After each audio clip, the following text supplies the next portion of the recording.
Welcome to the deep dive.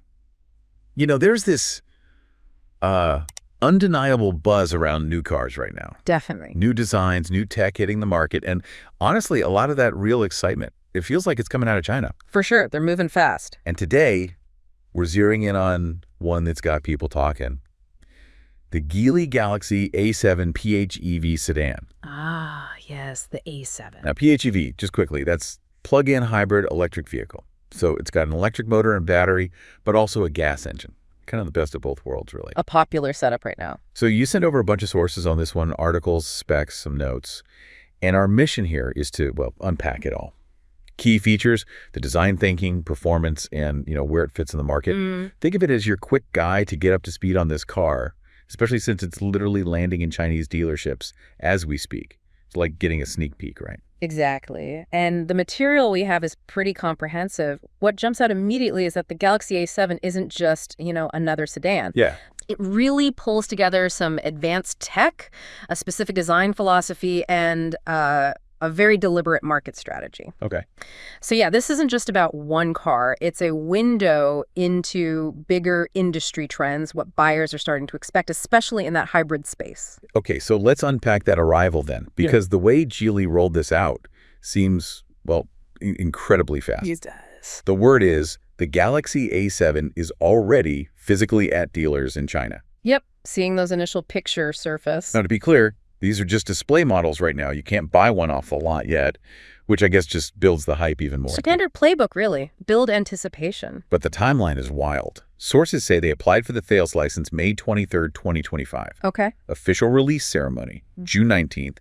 And then boom, June 23rd, just 4 days later, cars are actually at the dealerships. That's fast. It's incredibly fast. And what's fascinating there is the strategy behind it. Why do that? Right. Why the rush to get display models out? Well, it's all about generating that buzz, getting people talking, seeing it in the metal, and crucially, getting those initial reactions from customers, from the media, before sales officially kick off. Okay, like a pre-launch test of the waters. Exactly. And it really speaks to how dynamic that whole Chinese EV and PHEV market is. Things just move at a different speed there. So when can people actually buy it? The sources point towards Q3 2025 for the domestic Chinese market launch. So pretty soon, actually. And the price. This seems key.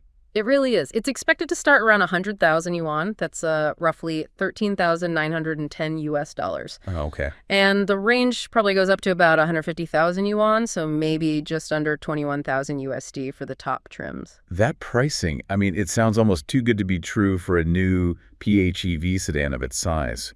Why is that price point so significant in China right now? That's a great question. It's hyper-competitive. Pricing it like that isn't just about competing with other PHEVs. It's a direct shot at traditional gasoline sedans. Okay. Trying to lure people away from ICE cars. Precisely. It makes advanced tech, decent electric range, much more accessible to, the average middle-class buyer there. It could really speed up the shift away from gasoline, making PHEVs a mainstream choice, not just for early adopters. A volume play, then. Definitely designed to grab market share quickly by offering a lot of car for the money. Okay, from market strategy to something maybe a bit more tangible. The looks. The Galaxy A7, it follows Geely's newest design language. What does that actually mean visually? Well, you see it straight away on the front end. It's got this really distinctive light strip. Apparently, get this, 196 individual LEDs make up that signature. 196 LEDs. Okay, that's intricate. Yeah, and you've got that closed-off front grille area, typical EV PHEV signal, but paired with a lower trapeze-shaped active air intake, it's quite clean. Subtle hint at the electric side? What about colors? Sources mention the usual suspects, really. White, black, gray, and a blue option. Pretty standard palette. It does look quite sleek in the pictures. And if you connect those design points to function, that closed front, the active intake, they're not just styling, they're key for aerodynamics. Right, efficiency. Exactly. And the numbers are impressive. The drag coefficient is just 0.229 CD. 0.229. How does that stack up? Well, for context, our research shows that's right there with the first-gen Tesla Model 3. Really? That's seriously slippery for a sedan like this. It's a big deal for efficiency, absolutely. Beyond the front, you've got these nice multi-spoke 19-inch wheels, some chrome trim touches. Interestingly, they stuck with traditional door handles, not the flush pop-out kind. Some people prefer that, right? More practical sometimes. Yeah, maybe less to go wrong, arguably. It has a sleek profile overall, low beltline, and around back, a single taillight unit stretching across. Ties it all together. So this mix of like modern aero features, but also some traditional touches like the door handles, it makes you wonder, doesn't it? How are they trying to balance appealing to the tech crowd versus maybe a more mainstream buyer? That's a really good point.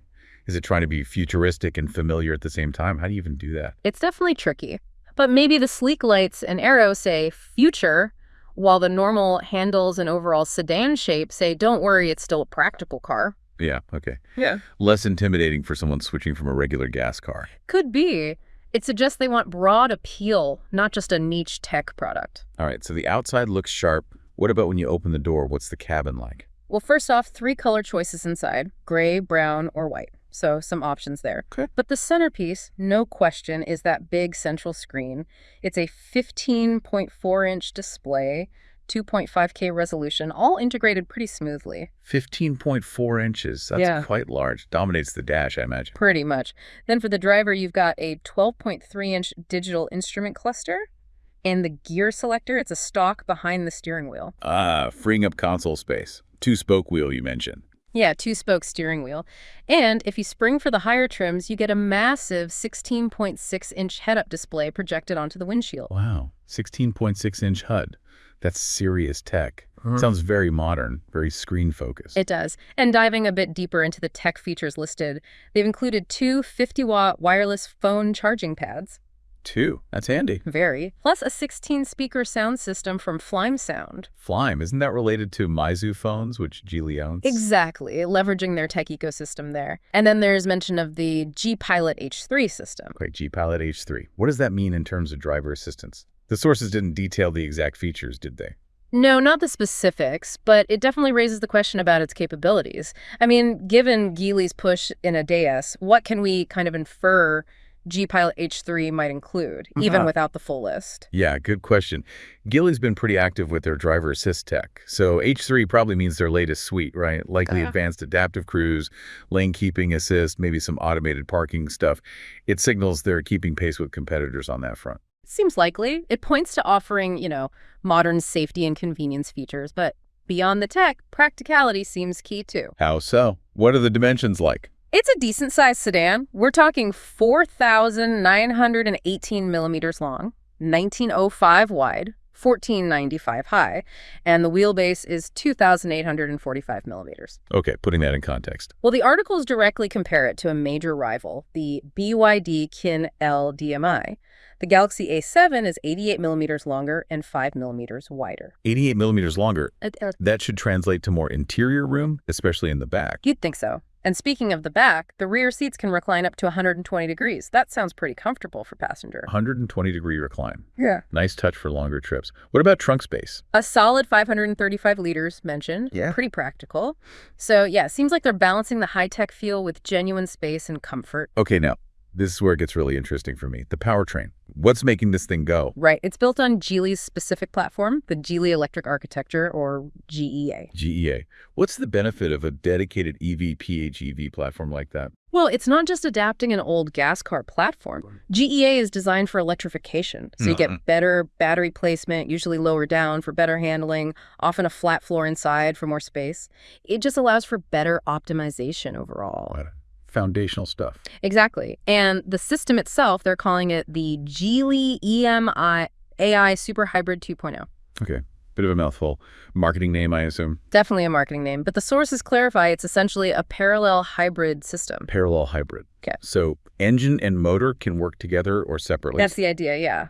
Lets it optimize for city driving on electric or use both for more power or just the engine on the highway. Yeah. Flexible. And the components. What's the engine? What's the motor? It's got a 1.5-liter naturally aspirated gasoline engine. So no turbo making 82 kilowatts, which is about 110 horsepower. Okay. And that's paired with an electric motor rated at 175 kilowatts, so around 235 horsepower. So the electric motor is quite a bit punchier than the gas engine. Seems so. And together, they give it a 0 to 100 kilometer per hour time of 7.1 seconds. 7.1 seconds. Decent clip for a hybrid sedan this size. Yeah. Not sluggish. Not at all. And as you mentioned, that parallel setup gives you options. Speaking of options, there are 2 battery sizes mentioned. Right, what are they? An 8.5 kilowatt-hour pack and a larger 18.4 kilowatt-hour pack. Okay, and what does that mean for electric-only driving? Under CLTC conditions, that's the Chinese test cycle, Yeah. the smaller battery gives you 70 kilometers of electric range. The bigger one pushes that up to 150 kilometers. 150-kilometer electric range. Yeah. That covers a lot of daily commutes. For sure. And yeah, CLTC is usually optimistic compared to real world, but it's the standard for comparison there. And fuel economy when the engine's running. Incredibly low figure quoted, 2.67 liters per 100 kilometers. Oh. But the headline number, the one that really makes you blink, is the claimed combined mixed range. What is it? Get ready for this. 2,100 kilometers. Wait, say that again? 2,100 kilometers. 2,100, yeah. Combined range on a full tank and full charge. That's massive. That almost sounds unbelievable. What does that practically mean for someone driving this car? You know, I did a double take too when I saw that number in the sources. It's staggering. It goes way beyond just range anxiety relief. Right. It basically means for most people, you could do your daily driving purely on electric, like an EV, but then you have this enormous total range for long trips without needing to stop constantly. It tackles that one car for everything problem really effectively, especially in a large country like China. Yeah, it removes almost any barrier related to range for long-distance travel. Exactly. It's that ultimate best of both worlds promise of PHEVs, but taken to an extreme, a huge selling point. Okay, so pulling it all together, what does this mean for you, the listener, if you're maybe thinking about a modern, efficient car? We've heard it's bigger than a key rival like the BYD Canal DMI. Right, more space. Its drag coefficient is down there with the first-gen Model 3. Super efficient aero. And that incredible range figure. It feels like Geely is being very deliberate, positioning this aggressively in China. Absolutely. Aiming right for that sweet spot. Value, space, tech, and now extreme range. Is there a risk, though? Pricing it so low, could they hurt their own profits or maybe even steal sales from other models in their lineup? That's always a possibility, isn't it? It's a balancing act. But in markets like China's right now, grabbing EV and PHEV market share seems paramount. Volume over initial margin, perhaps? Could be. They might be betting that establishing the Galaxy brand and getting lots of these on the road is the priority. Offering more size and that range for less money than rivals is a strong play. So summing it up, Yeah, synthesizing all this, the Geely Galaxy A7 looks like a really compelling package. You've got the design, the tech inside, that standout efficiency and range, all seemingly at a price that undercuts key competitors. Which brings up a bigger question. What signal does this car send to the whole PHEV market in China? Is this the new benchmark for range? For standard tech? For affordability? could definitely shake things up. It really could influence what buyers expect and maybe push other manufacturers to respond, not just in China, but potentially impacting what we see globally down the line. And that feels like a good place to wrap up our deep dive on the Geely Galaxy A7 PHEV. We've covered the design, that frankly mind-blowing hybrid range, the tech inside, and its strategic landing in the market. Yeah. Hopefully this gives you a really solid understanding of why this particular car is worth keeping an eye on. Absolutely. And maybe a final thought to leave you with. What really stands out to you about the Galaxy A7? Think about that mixed extreme range, but still competitively priced. How might that change what people expect from a plug-in hybrid? Could this be the start of a trend globally? What's the next big hurdle these cars will tackle? Lots to think about. Definitely. Keep watching this space. It's moving fast out there.